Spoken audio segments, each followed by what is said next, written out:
Or, lorsque Voltaire se tourne vers la Grande-Bretagne pour vanter les mérites d'Henri IV, l'ex-réformé, il dit déjà « Je m'approche de vous ». Et il s'approche au titre d'un écrit.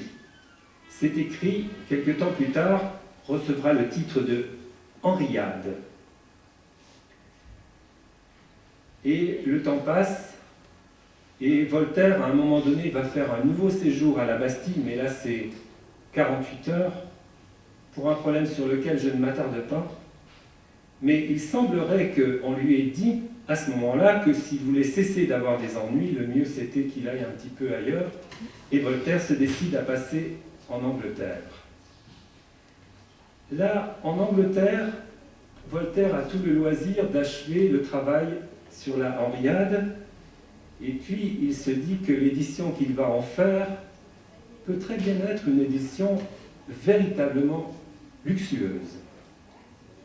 Et il va la vendre, cette édition, en souscription, auprès, non seulement du roi, par qui il va être reçu, mais, comme le dit René Pommeau, parmi les acquéreurs en souscription de cette Henriade luxueuse, on trouve l'essentiel du corps diplomatique de l'Europe protestante, ambassadeurs d'Angleterre en exercice ou en retraite, envoyés à Londres de la Hollande, du Danemark, du Brunswick, de la Suède.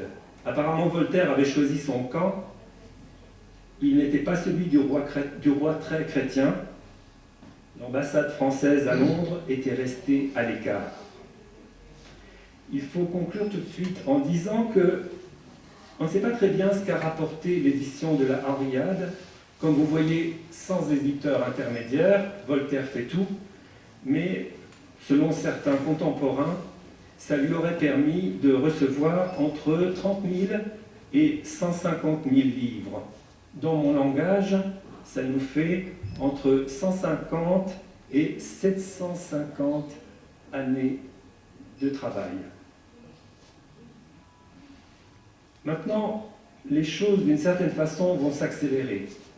D'abord, lorsque Voltaire rentre en France, et donc il y rentre parce qu'il quitte la Grande-Bretagne, certains en Grande-Bretagne sont très contents de le voir partir.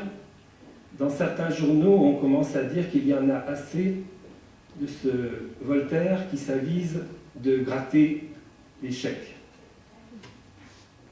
Mais cette réputation de gratteur de chèques ou de faussaire, c'est une garantie de succès pour Voltaire. Parce qu'en France, certains le voient revenir en se disant que là, ils ont l'homme de la situation lorsqu'il va s'agir de ceci ou de cela. Alors, voici que le Voltaire, à peine rentré en France, se trouve sollicité. Je cite une lettre qu'il adresse à un personnage quelconque, peu importe. « Deux amis m'emballèrent à minuit, sans avoir soupé, dans une chaise de poste, et après avoir parcouru pendant 2 nuits pour aller prendre des actions, comme à la bourse, nous entrâmes dans la Lorraine par la route de Metz, qui est un pays d'un très petit commerce, etc., etc. Nous trouvâmes à l'hôtel de la Compagnie du Commerce plusieurs bourgeois et quelques docteurs qui nous dirent que son Altesse Royale avait défendu très expressément de donner des actions à tous les étrangers. Nous sommes donc là, dans le duché de Lorraine. Voltaire y est un étranger. Donc, en principe, il ne peut pas acheter des actions qui sont en vente à ce moment-là, et pourtant, il est venu là pour en acheter, et de fait, il va en avoir. Tout simplement parce que, parmi les princes, ou parmi la noblesse du duché de Lorraine, il y a la famille Arouet, et lui, comme par hasard, s'appelle Arouet. Et comme à cette époque, on n'écrivait pas les noms, on n'a pas l'orthographe, donc il a pu avoir des actions comme s'il était membre de la famille Lorraine Arouet. Et ensuite, ces actions, l'idée c'est de les revendre, c'est-à-dire qu'il les a à un prix particulier parce qu'il est réputé lorrain, pourrait-on dire, il va les revendre, et donc il écrit à la suite de ça, « J'ai profité de la demande de ce papier assez promptement, j'ai triplé mon or, et dans peu, j'espère jouir de mes doublons avec des gens comme vous. » On pourrait en ajouter une autre. « je vais la laisser de côté. C'est simplement la même façon d'agir, avec des titres d'État, pourrait-on dire, du royaume, c'est-à-dire que Voltaire va se trouver dans la situation d'acheter pour rien du tout des titres qui ont une valeur, sitôt qu'on les a achetés, très importante. Là, à nouveau, il a été faussaire, c'est ce qu'on voit d'après les documents de la bibliothèque de l'Arsenal. Il a triché pour ramasser des documents qui ne pouvaient pas aller jusqu'à lui en principe. Voilà. Alors là, tout ceci, ce n'est que broutille, évidemment. On joue petit quand on joue comme ça. C'est tout petit. Par rapport à un manœuvrier, c'est immense, évidemment. Par rapport aux gens de cour et à la finance internationale, c'est vraiment nul. Bon, venons-en aux choses sérieuses, sauf si vous voulez que je réponde à quelques questions dès maintenant. Notre homme n'a que, là, par rapport à ce que je vais vous en dire, 41 ans, il y a encore du chemin à faire, on va bien s'amuser. Si vous avez des questions, je viens y répondre dès maintenant.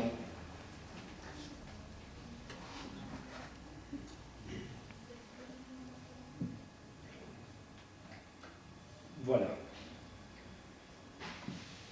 Alors, nous arrivons dans plusieurs extraits de lettres relativement courts qui vont nous mettre dans l'ambiance. Lettre de Voltaire au duc Hervé d'Ickworth. Je saute les dates parce que tout est prêt pour la guerre et c'est ce qui me fait croire qu'on aura la paix.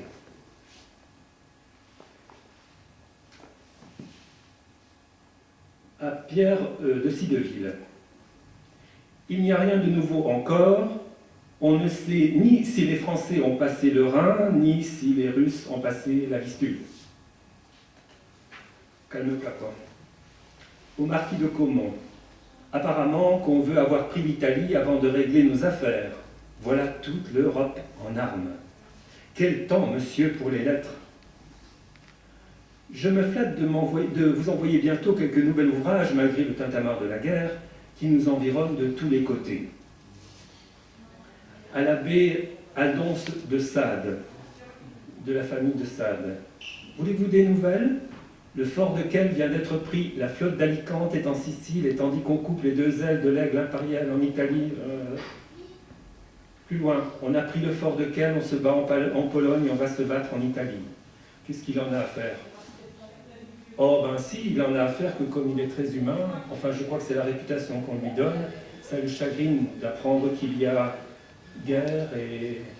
ou alors promesse de guerre. Enfin on voit bien qu'il est très malheureux.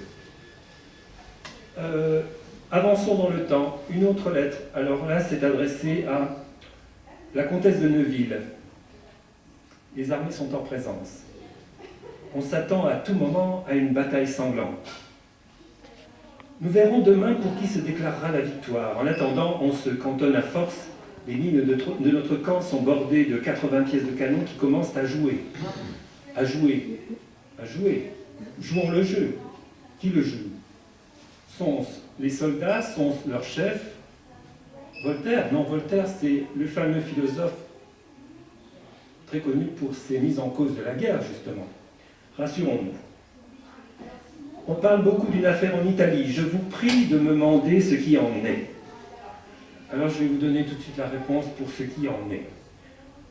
Cette guerre, évidemment, n'est pas tout de suite vraiment en fonctionnement. Mais je vous donne le résultat. C'est le secrétaire de Voltaire qui va écrire plus tard, alors qu'il aura été pendant 21 ans le secrétaire de Voltaire, il écrit ceci. La compagnie chargée de la fourniture des vivres dans la guerre d'Italie y intéresse Monsieur de Voltaire. Il eut pour sa part plus de 700 000 francs de bénéfices qu'il plaça en viager. 700 000 francs, c'est 3500 années de travail. 3500 années de travail. Rien sur la guerre d'Italie.